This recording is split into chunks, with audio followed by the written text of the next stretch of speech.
My business trip to Chicago got canceled at the last minute.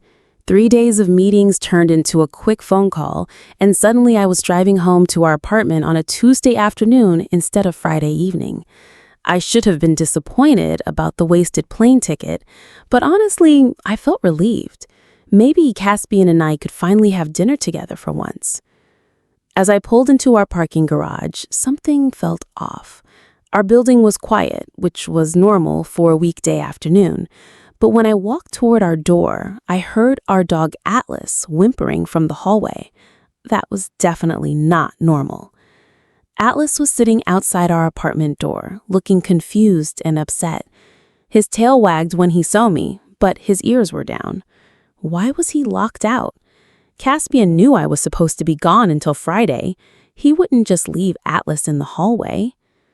My stomach twisted as I knelt down to pet Atlas. He pressed against my legs like he was trying to tell me something important. The hallway was completely silent except for his soft whining. I pulled out my phone to call Caspian, then stopped. Something told me to be quiet. I reached into my purse for my spare key, my hands already shaking. The key turned silently in the lock. I pushed the door open just a crack and heard voices from our living room.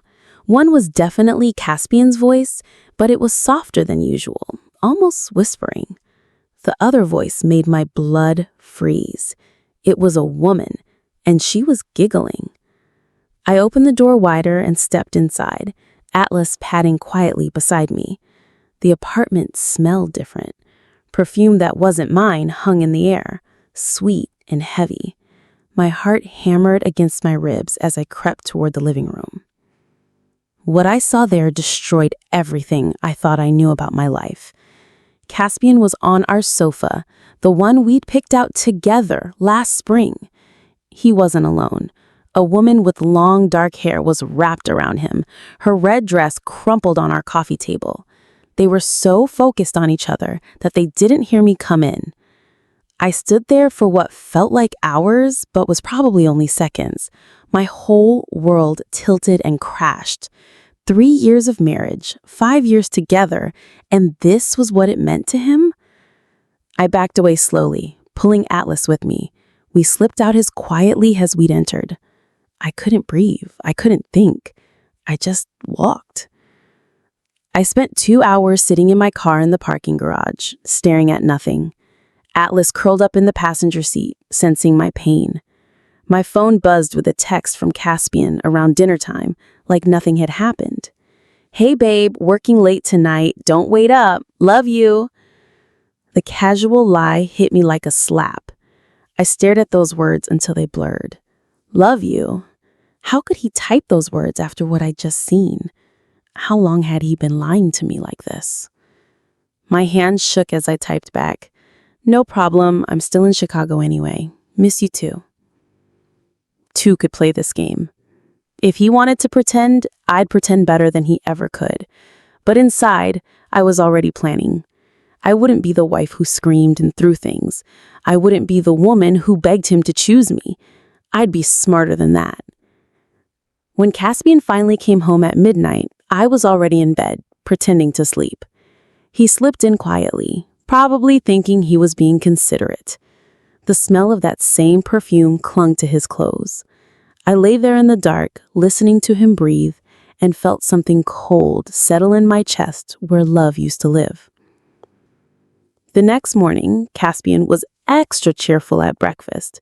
He kissed my forehead and asked about my trip, playing the perfect husband. I answered his questions smoothly, making up details about meetings that never happened. The hotel was nice. Though the sofa in the lobby was uncomfortable, I spilled coffee all over it. His coffee mug froze halfway to his lips. "Sofa?" he repeated, and I heard the tiny crack in his voice.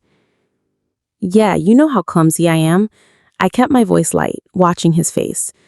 Good thing it wasn't our sofa at home. That would be a nightmare to clean. His face went pale. He set down his mug too hard, coffee sloshing over the rim. I set down my mug too hard, coffee sloshing over the rim. "Oh no," I said, forcing concern into my voice. "Is it ruined?"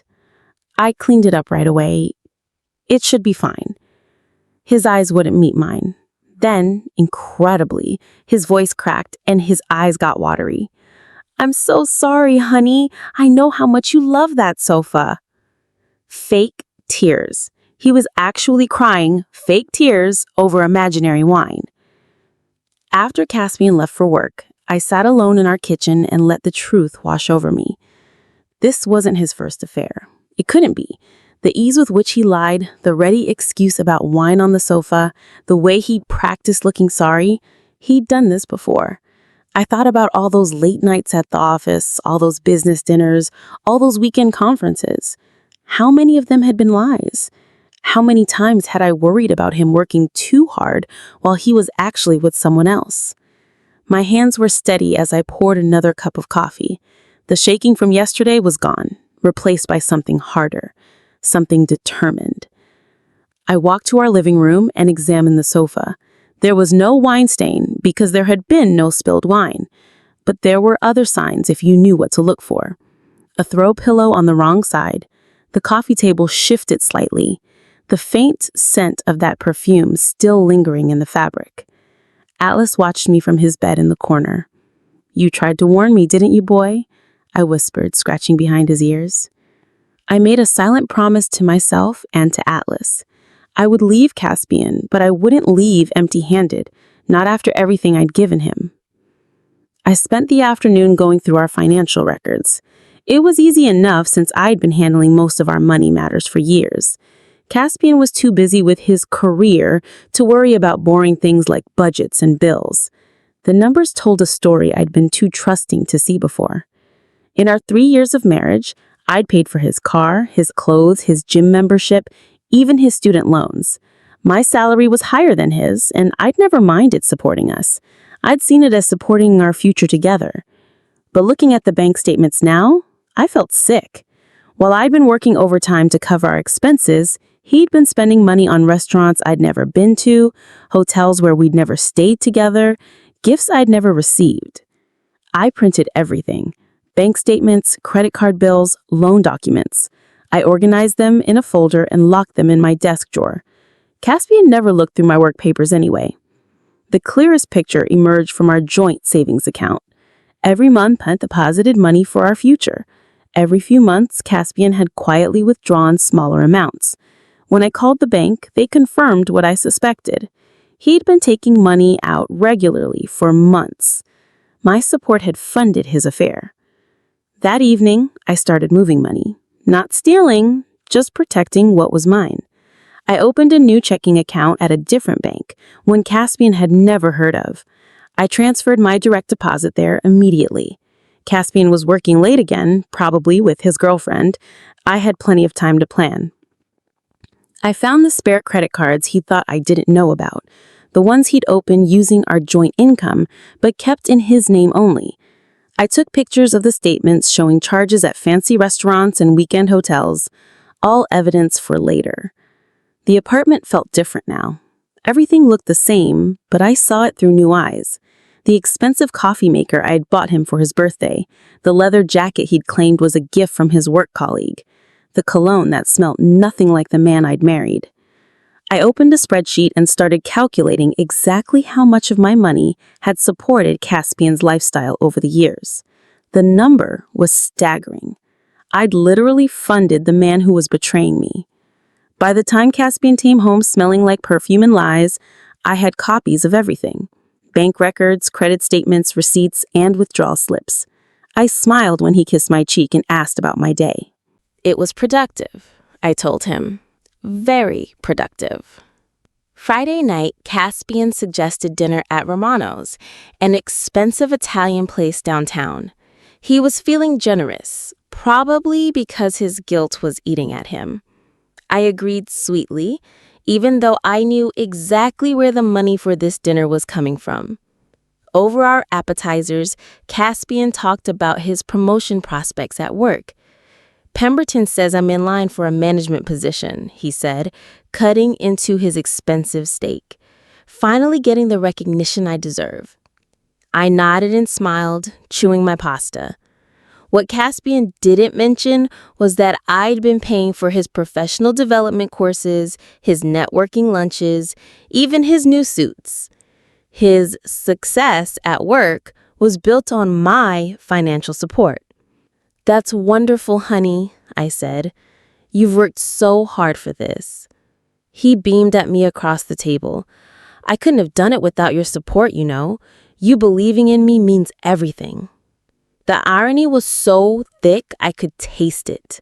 While I'd been believing in him, he'd been betraying me. While I'd been investing in our future, he'd been planning a different future with someone else. I excused myself to the bathroom and quietly moved another $1,000 into my private account using my phone. By the time dessert arrived, I had protected almost half of our joint savings. Caspian paid for dinner with the credit card I'd been covering for months. I stopped trying to get Caspian's attention. For months, I'd been wondering why he seemed distant, why he never wanted to talk anymore, why he always had somewhere else to be. Now I knew, and it freed me from caring. When he worked late, I didn't wait up. When he forgot to call, I didn't worry. When he came home exhausted and went straight to bed, I didn't feel rejected. I felt relieved. The change in me was gradual but complete. I stopped asking about his day, stopped suggesting weekend plans, stopped trying to connect with him. Instead, I focused on myself. I read books, called old friends, took Atlas for long walks.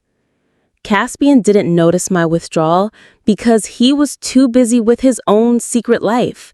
He'd come home, grab a beer, and scroll through his phone while I sat across the room reading.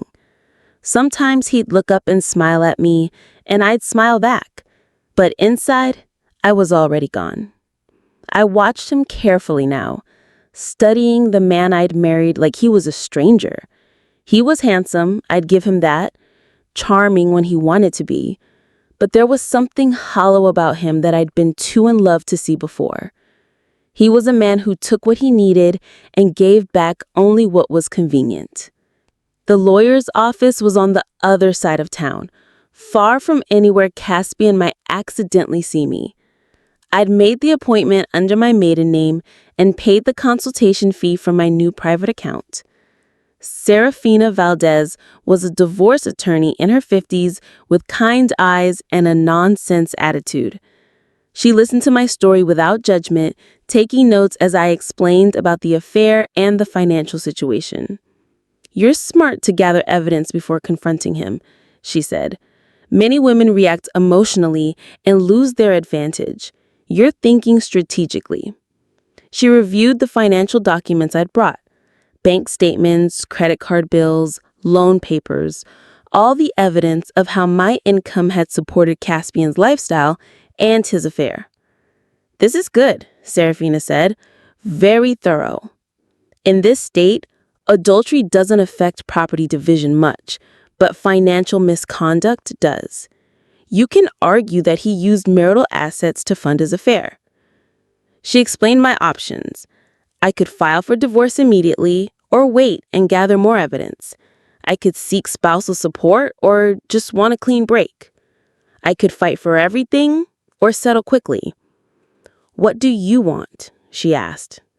"I want out," I said, "and I want him to understand what he's losing." She smiled. "Then let's make sure he learns that lesson." Back home, I slipped into the role of loving wife like putting on an old coat. Caspian was stretched out on the sofa, watching a football game and drinking the expensive beer I'd been buying for him. "How was your day, sweetheart?" I asked as I sat beside him and rubbing his shoulders. He leaned into my touch. "Better now that you're home. I missed you." The lie rolled off his tongue so easily. I knew exactly where he'd been that afternoon because I'd started tracking his location. Not by spying on his phone, but simply by paying attention to his credit card usage. The charges told the whole story.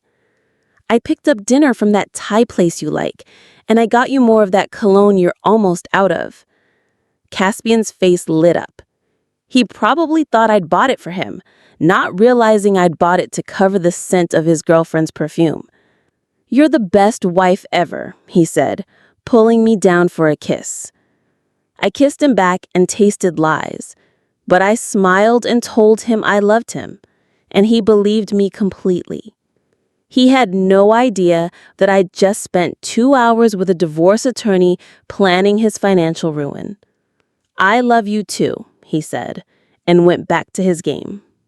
The apartment lease was up for renewal in 2 months. Instead of signing the new lease with Caspian, I quietly found a place of my own. A small 1-bedroom across town, perfect for me and Atlas. It was smaller than what I was used to, but it felt like freedom. The kitchen got morning sunlight. The bedroom was quiet. There was a little balcony where Atlas could sit and watch the world. I signed the lease and paid the security deposit from my private account. The landlord was a nice older woman who didn't ask too many questions about why I was moving alone. "Fresh starts are good for the soul," she said, handing me the keys. I kept the keys hidden in my purse, a secret weight that reminded me of my escape plan.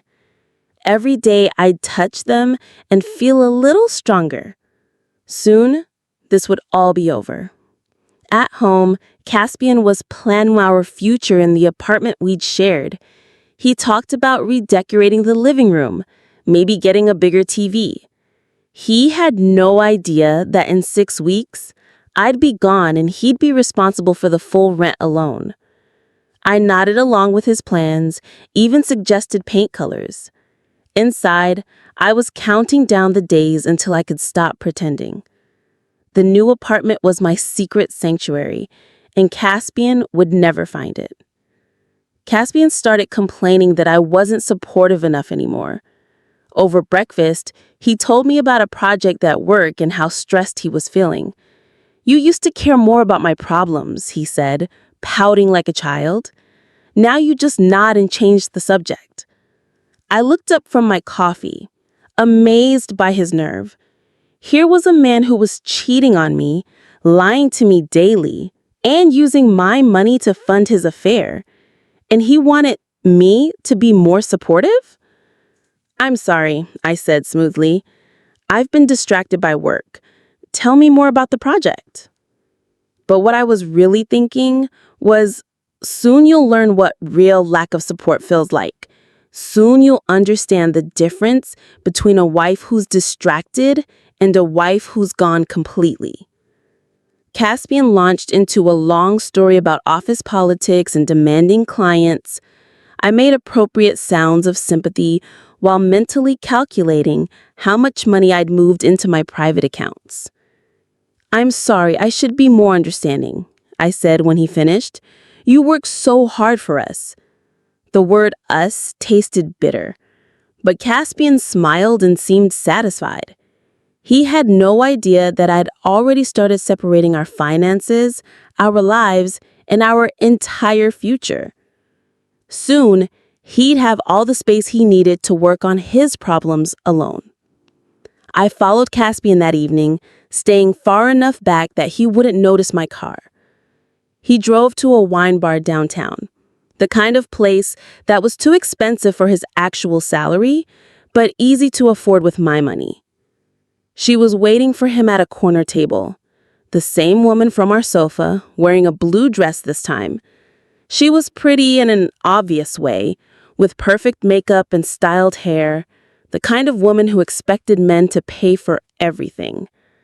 They looked comfortable together, like they'd done this many times before. Caspian was animated, gesturing as he talked, more alive than I'd seen him in months. She laughed at his jokes and touched his arm across the table. I sat in my car and watched them through the window. I didn't feel jealous anymore. I just felt tired. Tired of the lies, tired of pretending, tired of funding a man who could look so happy with someone else. When Caspian leaned across the table to kiss her, I started my car and drove away. I'd seen enough. This relationship wasn't some mistake or moment of weakness. It was deliberate, ongoing, and serious. At home, I transferred another chunk of money into my private account and updated my spreadsheet.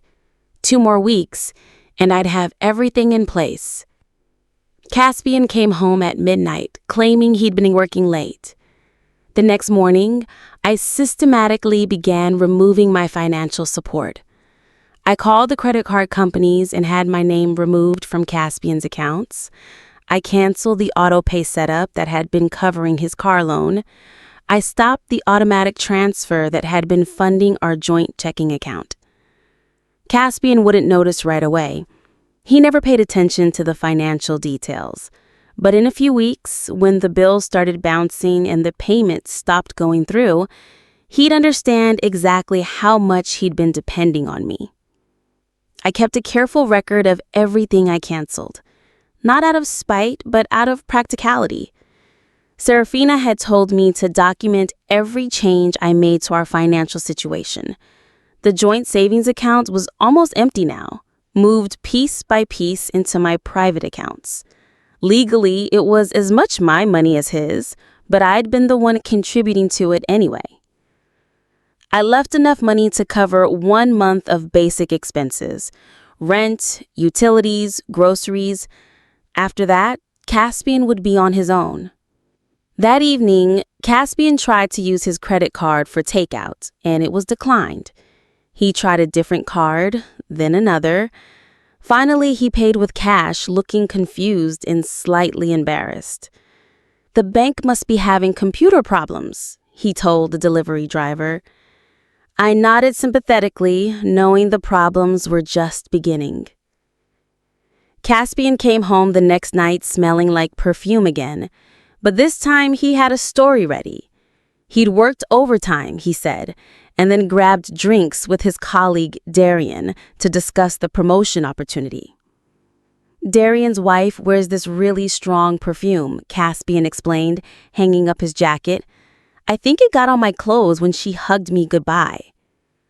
The lie was so elaborate and detailed that I almost admired the effort. He'd clearly been practicing his explanations, getting better at deception with each passing day. "That's nice that you're getting to know Darian's family," I said, folding laundry at the kitchen table. "You should invite them over for dinner sometime." Caspian's face went pale.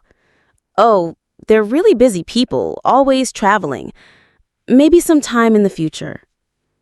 I smiled and went back to folding Caspian's shirts, the ones I'd been paying to dry clean for years. In my head, I was counting down the days. 1 more week, and this would all be over.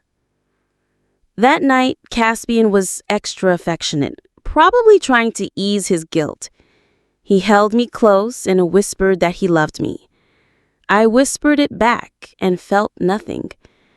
Inside, I was already living in my new apartment with my new life. Caspian's sister hosted a family barbecue that weekend.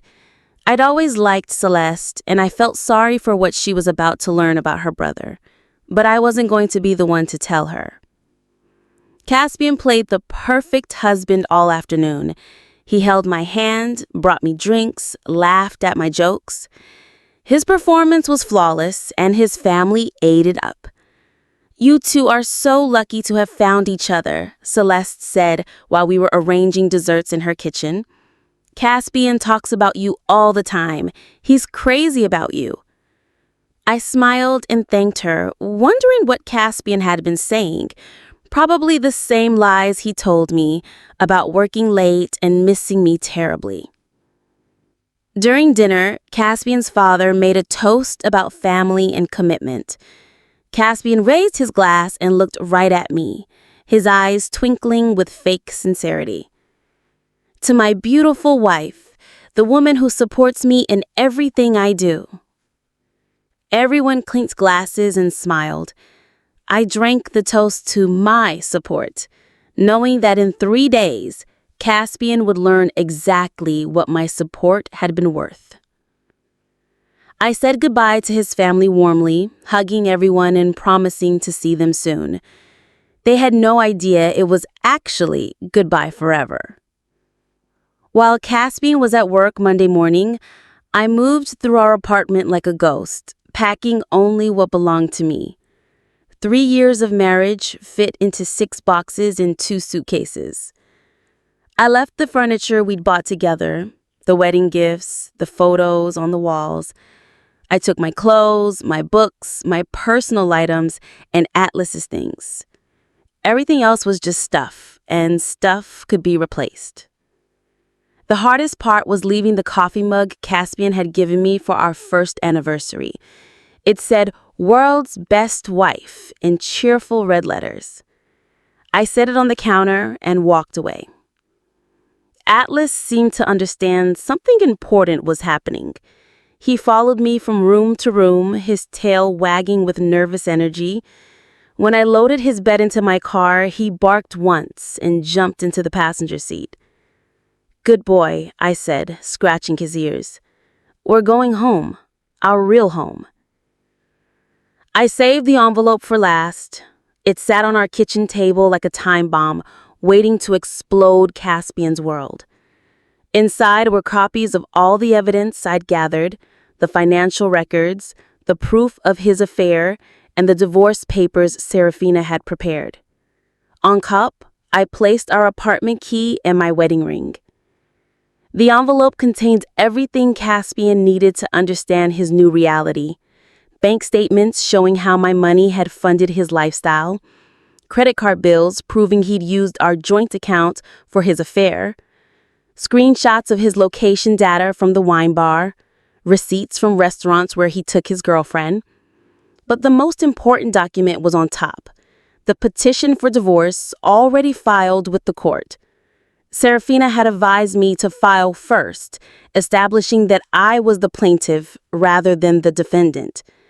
The papers outlined my demands: a 50-50 split of any remaining joint assets, which amounted to almost nothing since I'd already moved my money, no spousal support for Caspian despite his lower income, and a requirement that Caspian take responsibility for the debts he'd accumulated in his own name. I'd also included a letter explaining my decision. Not angry or emotional, just factual. I discovered his affair, I documented his financial misconduct, and I was choosing to end our marriage rather than live with lies. The letter ended simply: "Please contact my attorney for any future communication." I placed my wedding ring on top of the papers.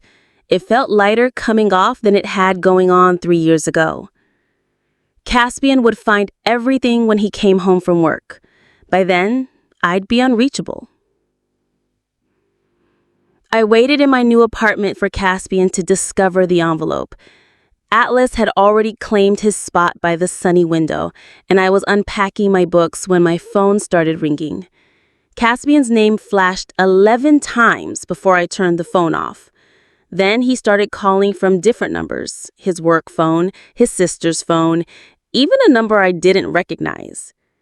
I turned on my laptop and saw 17 unread emails, all from Caspian. The subject lines grew more desperate as the hours passed. "Please call me. We need to talk. I can explain everything. Don't do this to us." But I wasn't doing anything to us. There was no us anymore. Caspian had destroyed that when he chose his affair over our marriage. Through my new apartment window, I could see the city lights starting to twinkle as the sun set. Somewhere across town, Caspian was sitting alone in our old apartment, surrounded by evidence of his betrayal in my absence. I felt no satisfaction in his pain, but I felt no guilt either. I'd given him 3 years of my life and thousands of dollars of my money. In return, he'd given me lies and humiliation. Now, he was alone with the consequences of his choices, exactly as he deserved to be. Caspian's first reaction was to test the financial damage. I knew this because Serafina called me Tuesday morning with an update. She said he tried to use the joint credit card for groceries. Declined. Then he tried to transfer money from savings to checking. Insufficient funds. By noon, he'd called the bank 3 times demanding to know where the money went.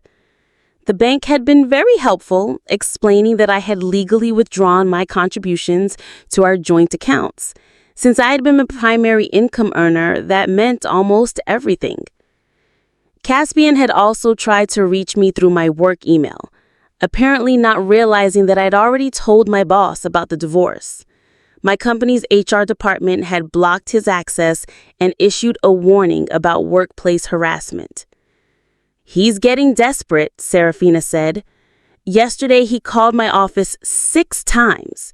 My secretary finally told him that all communication needs to go through his own attorney." But Caspian didn't have an attorney yet. He probably couldn't afford one now that his funding had disappeared. That evening, he tried a different approach. He stood outside my office building, waiting for me to leave work.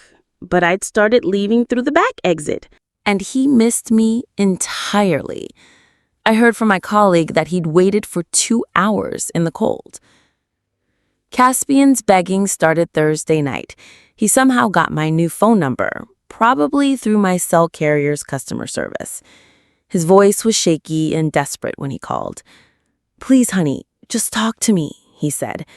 "I know you're upset, but we can work this out. I made mistakes, but I love you. I choose you." I listened to the entire voicemail, marveling at his ability to minimize what he'd done. Mistakes. As if cheating on me and stealing my money were simple errors in judgment.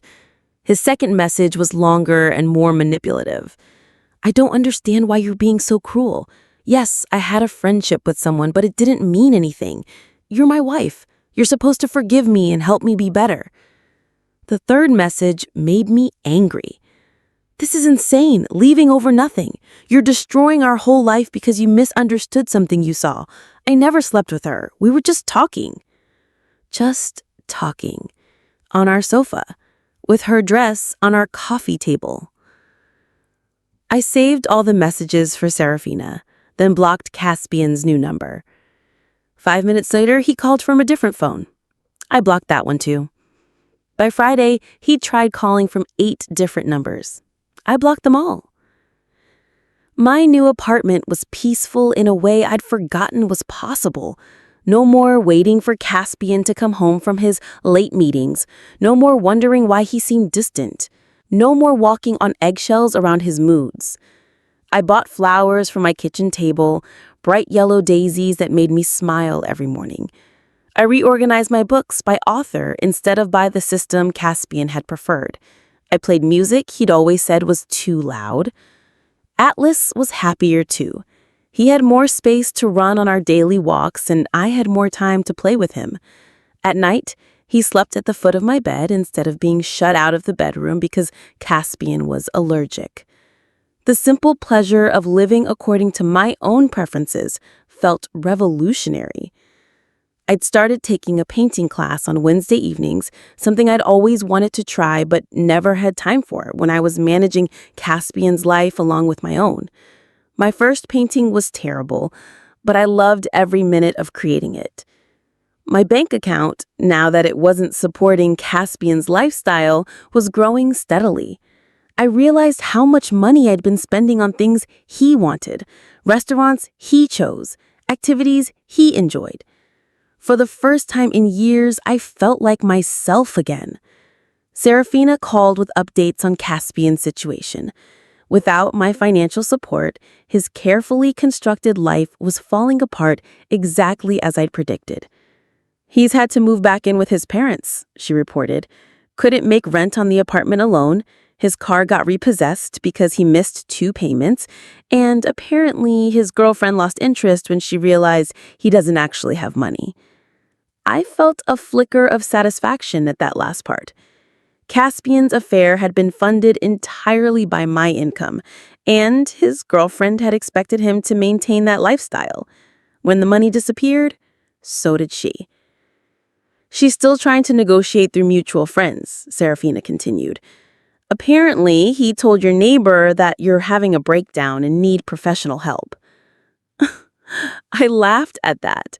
Caspian couldn't imagine that a woman would choose to leave him unless she was mentally unstable. Meanwhile, I was thriving. My work performance had improved without the stress of managing Caspian's problems. I'd gotten a small promotion and a raise. I was sleeping better, eating better, and spending time with friends I'd neglected during my marriage. The contrast between my new happiness and Caspian's downward spiral was stark. One of us had been carrying the relationship, and it wasn't him. 6 months after leaving Caspian, I ran into his sister Celeste at the grocery store. She looked embarrassed and sad, the way people look when they've learned something unpleasant about someone they love.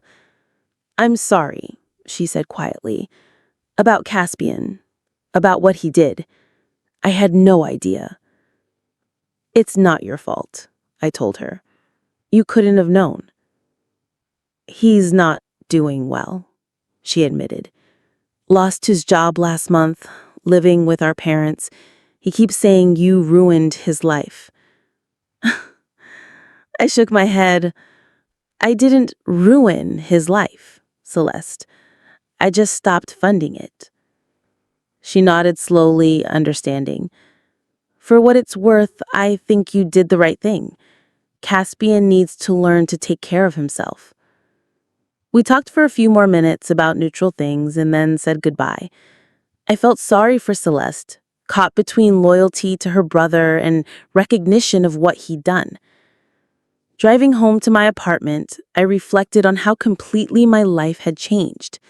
Caspian had taken my support for granted, assuming I'd always be there to pay his bills and clean up his messes. He thought he could have his affair and his marriage, too, funded by my income. Instead, he learned that when you betray someone's trust, you lose more than their love. You lose everything they gave you. I pulled into my parking space and looked up at my apartment window. Atlas was sitting there waiting for me, tail wagging. Tonight, I'd cook dinner for myself, read a book I chose, and go to bed when I was tired. Simple pleasures, but they were mine. Caspian had taught me something valuable. Sometimes the best revenge isn't revenge at all. Sometimes it's just taking back your life.